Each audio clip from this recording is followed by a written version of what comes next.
हनुमान जयंतीचा आज पवित्र दिवस. रेखीची प्रार्थना आपण म्हटलेली आहे.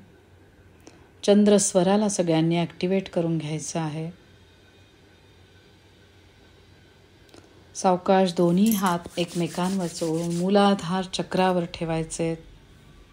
आज्ञाचक्रामधनं हनुमानजींना बघण्याचा प्रयत्न करा. डोकं टेकवून त्यांना मनापासून नमस्कार. पाठीचा कणा आपण सगळ्यांनी ताठ ठेवलेला आहे. डोळे सावकाश मिटून घ्यायचे आहेत. पूर्ण लक्ष श्वासावर घेऊन या. खोल श्वास घ्या, खोल श्वास सोडा.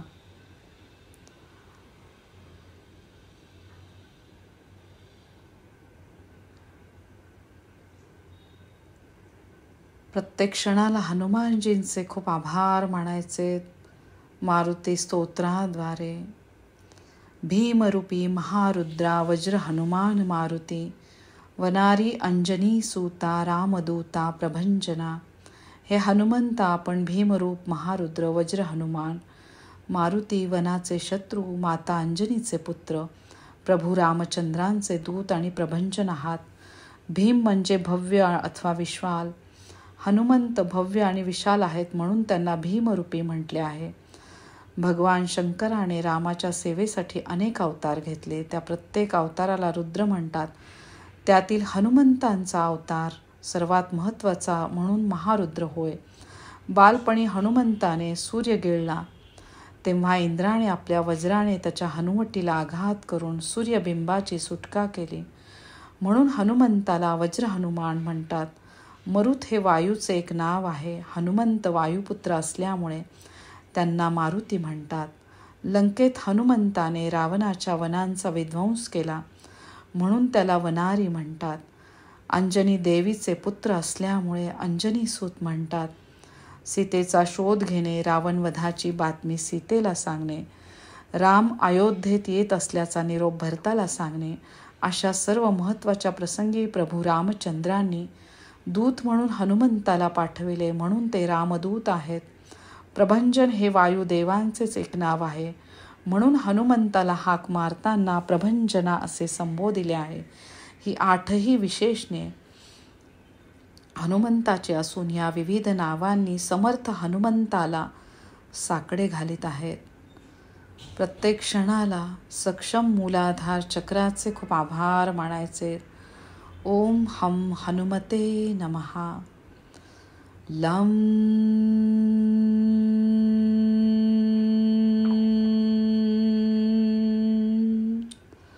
लमरूपी वैश्विक शक्तीचा आशीर्वाद भरभरून या चक्राला मिळत आहे. प्रत्येक क्षणाला या चक्राचे खूप खूप आभार.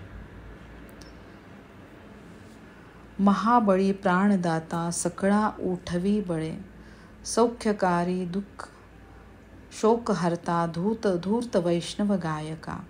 हे हनुमंता आपण महाबळी प्राणदाता असून झोपलेल्यांना जबरदस्तीने उठवता. आपण लोकांना सुख देणारे असून लोकांच्या दुःखांचे हरण करणारे आहात. आपण धूर्त विष्णू स्वरूप उत्तम गायन गाणारे आहात. आपल्या बळाची कुणाशी तुलना करता येत नाही म्हणून आपण महाबळी आहात.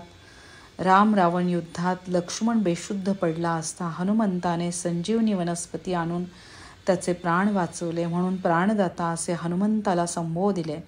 सकाळी युद्धसमयी हनुमंत सगळ्या वानरांना जबरदस्तीने उठवितो आणि युद्धाची प्रेरणा देतो.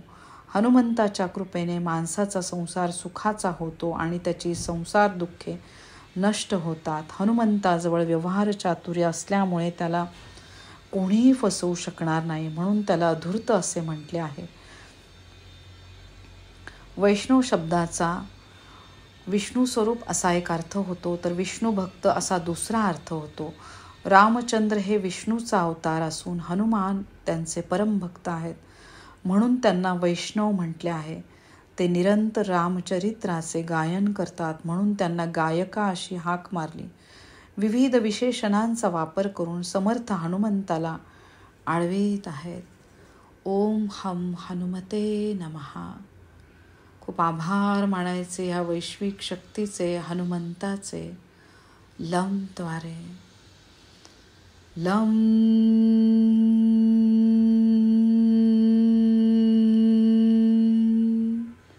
मूलाधार चक्रामधला प्रत्येक अवयव अगदी व्यवस्थित काम करत आहे.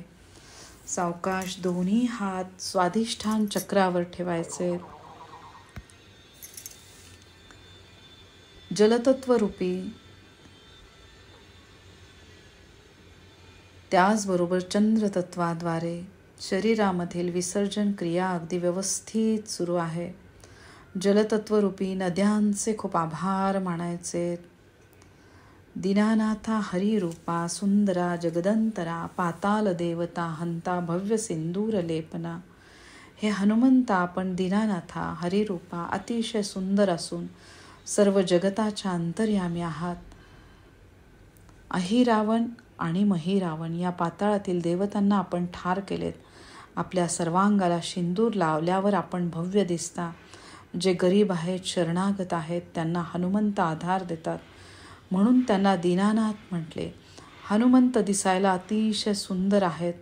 त्यांचे सौंदर्य चित्ताचे हरण करते म्हणून त्यांना हरिरूप असे संबोधिले. हनुमंत श्वासोच्छ्वासाच्या रूपाने सगळ्या जगताच्या अंतर्यामी वास करून आहेत.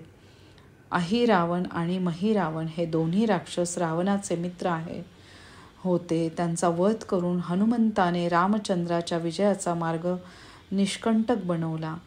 हनुमंताला शेंदूर वाहण्याची पद्धत आजही आहे.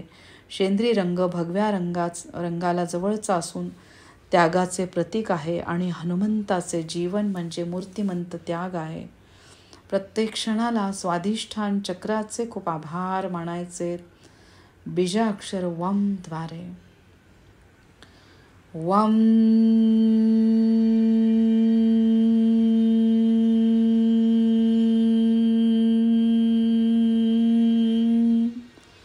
ओम हम हनुमते नमः. लोकनाथा जगन्नाथा प्राणनाथा पुरातना पुण्यवंता पुण्यशीला पावना परितोषिका. हे हनुमंता आपण लोकनाथ आहात, जगन्नाथ आहात, प्राणनाथही आहात.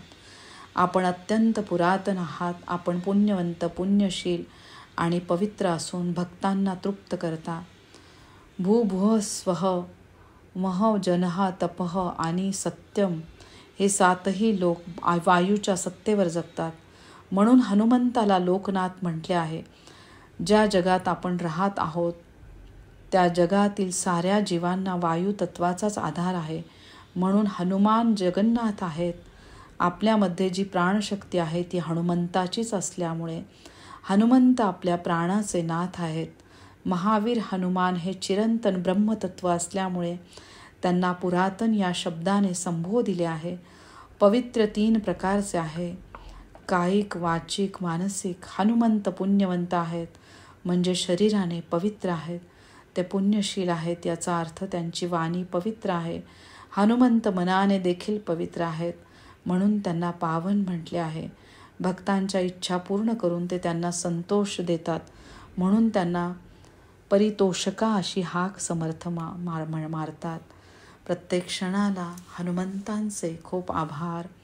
ओम हम हनुमते नमः. खूप आभार. सक्षम स्वाधिष्ठान चक्राचे वम द्वारे वम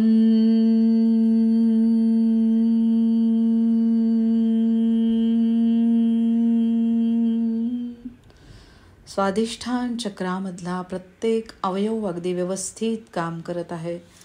सावकाश दोन्ही हात मणिपूर चक्रावर ठेवायचे. ध्वजांगे उचली बाहू आवेशे लोटला पुढे. काळाग्नी काळ रुद्राग्नी देखता कापती भय. रामचंद्रांचा विजयी ध्वज आपल्या हातात धरून आपण मोठ्या आवेशात सर्व सैन्याच्या पुढे निघालात. आपले हे रौद्र रूप पाहून काळाग्नी आणि काळ रुद्राग्नी देखील आपण मरणार या भीतीने थरथर कापू लागतात. युद्धामध्ये ध्वजाची तुकडी महत्त्वाची समजली जाते. ध्वज खाली पडता कामा नये म्हणून ध्वजाची जबाबदारी अत्यंत पराक्रमी माणसाकडे सोपवली जाते. रामचंद्रांच्या सैन्यात ही धुरा हनुमंताने सांभाळली. प्रभूंच्या शत्रूंचे निर्दालन करायचे म्हटले की हनुमंतांना आवेश चढतो.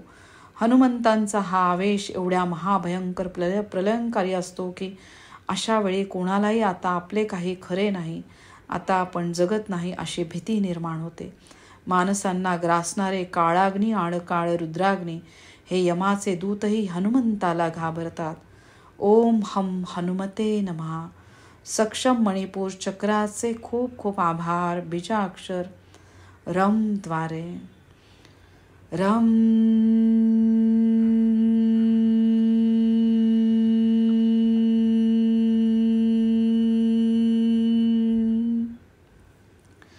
ब्रह्मांडे मायले नेनो आवळे दंतपंगती नेत्राग्नी चालिल्या ज्वाळा भ्रुकुटी त्राहिटल्या बळे. हे हनुमंता युद्धप्रसंगी रागाच्या भरात आपण जेव्हा दात ओठ खाता तेव्हा सगळे ब्रह्मांड आपल्या मुखात मावेल असे वाटू लागते.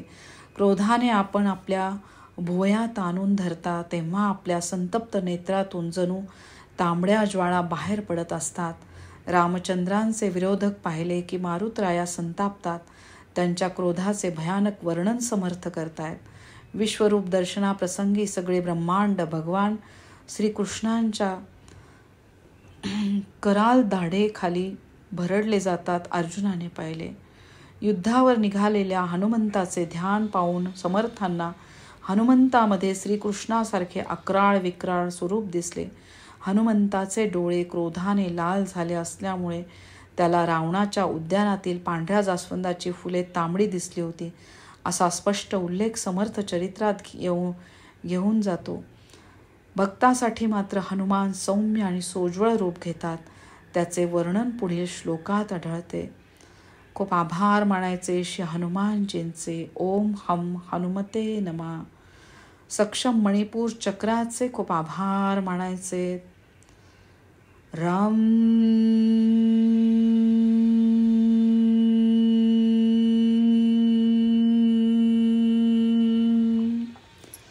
सावकाश दोन्ही हात अनाहत चक्रावर ठेवायचे.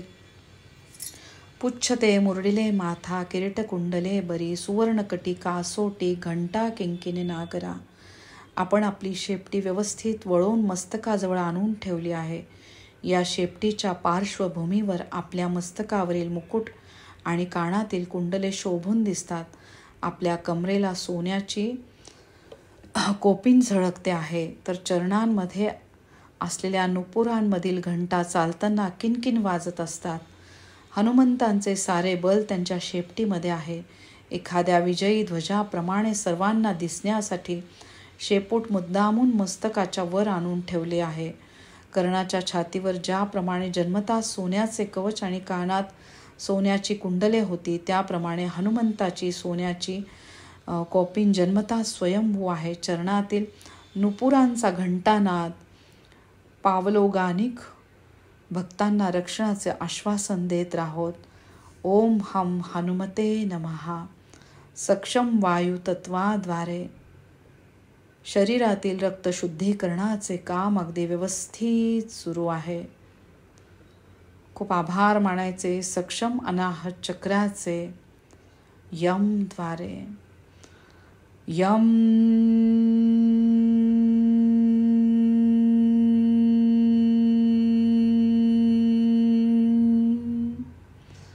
ठकारे पर्वत ऐसा नेटका सड पाळतळू चपळांग पाहता मोठे महाविद्युल्लते परी. हे हनुमंत आपण मुळात सडपातळ असून आपले शरीर सौष्ठव प्रमाणबद्ध आहे.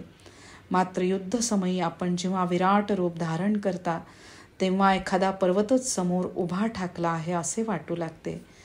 एखाद्या विद्युल्लतेप्रमाणे आपले शरीर चपळ आहे. महावीर हनुमंतांना अष्टसिद्धी प्राप्त आहेत. त्यामुळे ते केव्हाही अत्यंत लघुरूप किंवा प्रचंड विशाल रूप धारण करू शकतात.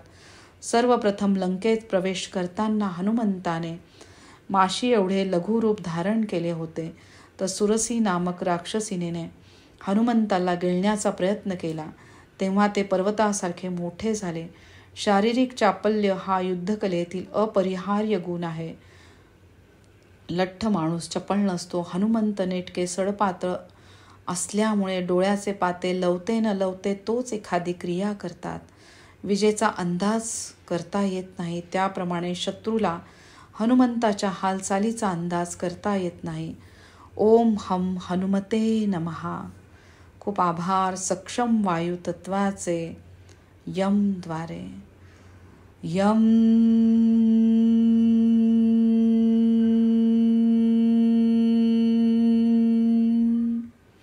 सावकाश दोन्ही हात विशुद्ध चक्रावर ठेवायचे. कोटीच्या कोटी उड्डाणे झेपावे उत्तरेकडे, मंद्रादी सारखा द्रोणू क्रोधे उत्पाटीला बळे. आपल्या लीला चरित्रात आपल्या उड्डाणाचे असंख्य प्रसंग आहेत आणि नाना प्रकार आहेत. विशेषतः लक्ष्मण बेशुद्ध पडल्यावर आपण उत्तरेकडे झेपावलात तेव्हा रागाच्या भरात मंदराचलासारखा द्रोणागिरी पर्वत आपण मुळासकट उपटून काढला. तो प्रसंग मोठा विलक्षण म्हणावा लागेल. हनुमत चरित्रात त्याचे पुच्छ हा जसा समर्थाच्या कौतुकाचा विषय आहे, तसेच त्याचे उड्डाण देखील अद्भुत आहे. हनुमंताला तरुणपणी ऋषींच्या शापामुळे स्वसामर्थ्याचे विस्मरण झाले होते. तेव्हा जांबुवंताने त्याची अस्मिता जागी केली. त्यावेळेस त्याने लंकेत केलेले उड्डाण मोठे अविस्मरणीय ठरले. गरुडापेक्षाही हनुमंताची गती जास्त असल्यामुळे युद्धकांडात समर्थ हनुमंताच्या उड्डाणाचे वारंवार वर्णन करीत राहतात. प्रत्येक क्षणाला हनुमंताचे खूप आभार. ओम हम हनुमते नमः. आकाश तत्वरूपी हनुमंतांचे प्रत्येक क्षणाला खूप आभार. हम द्वारे हम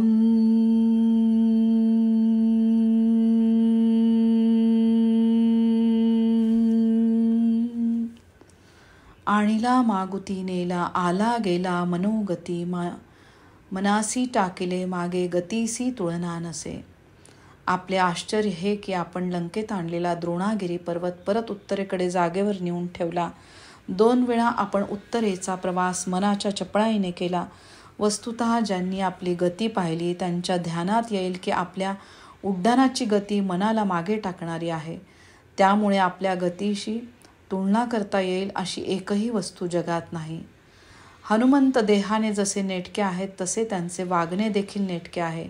काम झाल्यावर वस्तू जेथून घेतली त्याच जागेवर तशीच ठेवून देण्याचा त्यांचा कटाक्ष दिसतो. म्हणून द्रोणागिरी पर्वत परत त्यांनी जागेवर नेऊन ठेवला. ब्रह्मांडात असा बराच भाग आहे की जिथे मन पोचू शकत नाही. मात्र जिथे मन पोचत नाही तिथे हनुमंत जाऊ शकतात. परब्रह्माला ज्याप्रमाणे आकाशाची उपमा सर्वात सूक्ष्म म्हणून दिली जाते, त्याप्रमाणे हनुमंताच्या गतीला मनाची उपमा त्यातल्या त्यात चपळ म्हणून दिली जाते. याचा अर्थ ती उपमा परिपूर्ण आहे असा नव्हे. ओम हम हनुमते नमः. सक्षम विशुद्ध चक्राचे खूप आभार मानायचे. हम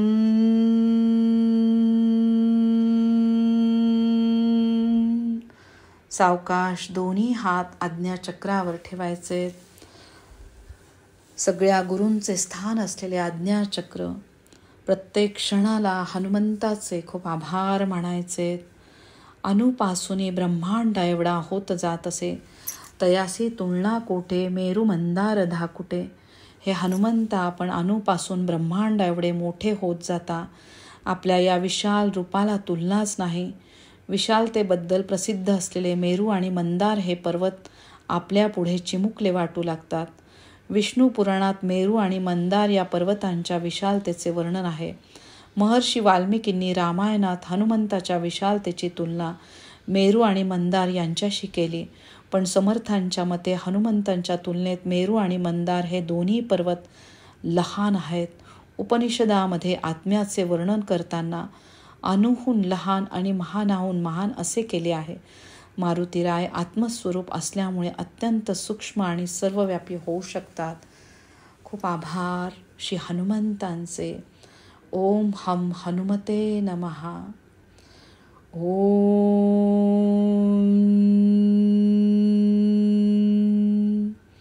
आज्ञाचक्रामधला प्रत्येक अवयव अगदी व्यवस्थित काम करत आहे. ब्रह्मांडाभोवते वेढे वज्रपुच्छे घालू शके, तयासी तुलना कैची ब्रह्मांडी पाहता नसे. हे हनुमंत आपले वज्रपुच्छ एवढे लांब होऊ शकते की ज्याद्वारे अवघ्या ब्रह्मांडाला गुंडाळता येईल. अशा परिस्थितीत संपूर्ण ब्रह्मांडात असा एकही पदार्थ शोधून सापडणार नाही की ज्याच्याशी आपल्या वज्रपुच्छाची तुलना करता येईल. हनुमंत वज्र काय असल्यामुळे त्यांच्या शेपटीत विलक्षण सामर्थ्य आहे. ते आपल्या पुच्छाने वाटेल तो पराक्रम करू शकतात. त्यांचे प्रत्यंतन राम रावण युद्धप्रसंगी आले. गदेने एका वेळी एकाच माणसाला मारता येते, परंतु हनुमंताची शेपटी ब्रह्मांडव्यापी असल्यामुळे ते हजारो राक्षसांना एकाच वेळी धरून आपटतात आणि मुक्ती देतात. वज्रपुच्छ ब्रह्मांडव्यापी आहेत. याचा सूक्ष्म अर्थ असा आहे की हनुमंत परब्रह्मस्वरूप असल्यामुळे त्यांनी आपल्या सूक्ष्म शक्तीने सारे ब्रह्मांड व्यापले आहे. ज्याप्रमाणे कोशातील किडा आपल्या तंतूने स्वतःला वेढून घेतो, त्याप्रमाणे हनुमंत आपल्या पुच्छाने ब्रह्मांड वेढून टाकतात. ओम हम हनुमते नमः. ओम आरक्त देखिले डोळा, गिळिले सूर्यमंडळा, वाढता वाढता वाडे भेदिले शून्य मंडळा. हे भगवंत, आपणास पाळण्यात ठेवून अंजनी माता बाहेर गेली असता आपण आरक्तवर्ण सूर्यबिंब पाहिले. फळ समजून आपण ते गिळले. सूर्यबिंब गिळण्यासाठी आपल्याला खूप मोठे व्हावे लागले. मोठे होत असताना आपण वाढत वाढत सूर्यमंडळ ग्रासून टाकले. प्रत्येक क्षणाला हनुमंतांचे खूप आभार. ओम हम हनुमते नमः. ओम. सावकाश दोन्ही हात सहस्त्रहार चक्रावर ठेवायचे. भूत प्रेत संबंधादी रोग व्याधी समस्तही नासती तुटती चिंता आनंदे भीमदर्शने. हे हनुमंत आपल्या भव्य दर्शनाचा लाभ असा विलक्षण आहे की त्याद्वारे सर्व शारीरिक आणि मानसिक आजार, सर्व प्रकारची काळजी एवढेच नव्हे तर भूत प्रेत संबंध यांच्याद्वारे होणारा त्रास कायमचा नाहीसा होऊन भक्ताला आनंदाची प्राप्ती होते. ओम हम हनुमते नमः. प्रत्येक क्षणाला हनुमंतांचे खूप आभार. सहस्त्रहार चक्रामधला प्रत्येक अवयव अगदी व्यवस्थित काम करत आहे. हे धरा 15 श्लोके लाभली शोभली बरी, दृढ देह निसंदेह संख्या चंद्र कळागुणे. हे हनुमंता, हे 15 श्लोक म्हणजे चंद्राच्या प्रतिपदा ते पौर्णिमा अशा 15 कला आहेत. 15 श्लोकांद्वारे आपले केलेले हे स्तवन आम्हाला चांगले लाभदायी ठरले. त्यामुळे आमचे शरीर सुदृढ झाले आणि मन निशंक झाले आहे. खूप खूप आभार हनुमंतांचे. ओम हम हनुमते नमः. ओम. रामदासी अग्रगण्यू कपी कुळासे मंडनू, रामरूपी अंतरात्मा दर्शने दोषनासिती. हे हनुमंता, समस्त रामभक्तांमध्ये आपण सर्वश्रेष्ठ आहात. आपल्यामुळे वानर कुळाला प्रतिष्ठा मिळाली. आपण रामस्वरूप असून सर्वांच्या अंतर्यामी आहात. आपल्या दर्शनाने समस्त दोषांचा परिहार होतो. ओम हम हनुमते नमः. प्रत्येक क्षणाला हनुमंतांचे खूप खूप आभार. रामायणात रामभक्तांची मोठी यादी करता सगळ्यात श्रेष्ठपदी आहेत हनुमंत. महाराज दशरथ, कौसल्य माता, सीता, लक्ष्मण, भरत, गुह, सुग्रीव, बिभीषण, हनुमान. पण या सर्व रामभक्तांमध्ये हनुमंतांचे स्थान सर्वश्रेष्ठ आहे. हनुमंतांची जेवढी मंदिरे आढळतात तेवढी अन्य कुणाची रामभक्ताची नाहीत. प्रवासात विशेषतः शनिवारी एखादे वानर दिसले की आपण मारुतीरायाचे दर्शन झाले असे म्हणतो. हनुमंतामुळे वानर जातीचे महत्त्व वाढले. माणूस नराचा नारायण तर होऊ शकतोच, पण वानरही नारायण स्वरूप होऊ शकते, हा हनुमंतांनी सिद्ध केले. सतत रामचिंतनाने हनुमंत रामस्वरूप झाले, तर प्राणस्पंदनाच्या रूपाने आपणा सर्वांचा ते अंतरात्मा ठरले. रोज अशा प्रकारच्या दिव्य हनुमंतांचे दर्शन घेतल्यास आपले सारे दोष नाहीसे होतात. इति श्रीरामदास कृत संकट निरसनम श्री मारुती स्तोत्र संपूर्णम. अशा प्रकारे समर्थ रामदासांनी रचलेले आणि संकटाचे निरसन करणारे हे मारुती स्तोत्र इथे संपूर्ण झाले. प्रत्येक क्षणाला हनुमंतांचे खूप खूप आभार. ओम हम हनुमते नमः. सावकाश दोन्ही हात सहस्त्रहार चक्रापासून मूलाधार चक्रापर्यंत घेऊन या. स्वतःला नमस्कार करा. ओम त्रिशूल स्वस्तिक ह्या सुरक्षा कवचमध्ये स्वतःला बघायचंय. डोक्यापासून पायाच्या नखापर्यंत दोन्ही हात घेऊन या. स्वतःला नमस्कार करा. पांढऱ्या स्वच्छ रेखीच्या प्रकाशात स्वतःला बघायचंय. परत डोक्यापासून पायाच्या नखापर्यंत दोन्ही हात घेऊन या. स्वतःला नमस्कार करा. खूप आभार मानायचे हनुमंतांचे. रामरायांचे खूप आभार. श्रीराम जय जय राम, श्रीराम जय जय राम. ओम हम हनुमते नमः. ओम हम हनुमते नमः. ओम हम हनुमते नमः. वैश्विक शक्ती रूपेशी हनुमानजींचे आशीर्वाद सगळ्यांना मिळत आहे. सगळ्यांचे कल्याण होत आहे.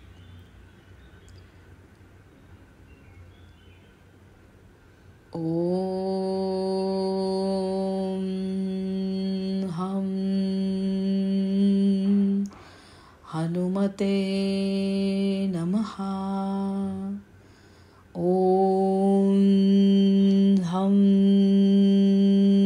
हनुमते नमः. ओम हम हनुमते नमः.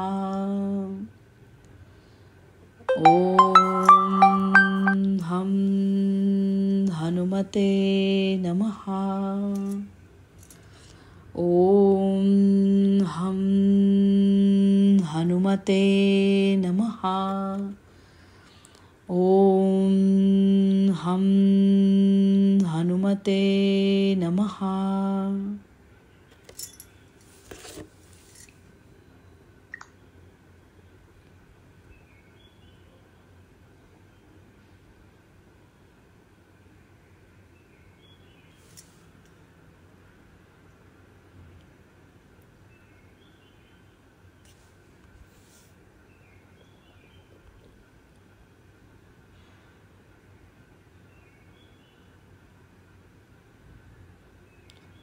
वैश्विक शक्तिरूपी श्री हनुमानजींचे आशीर्वाद सगळ्यांना मिळत आहे.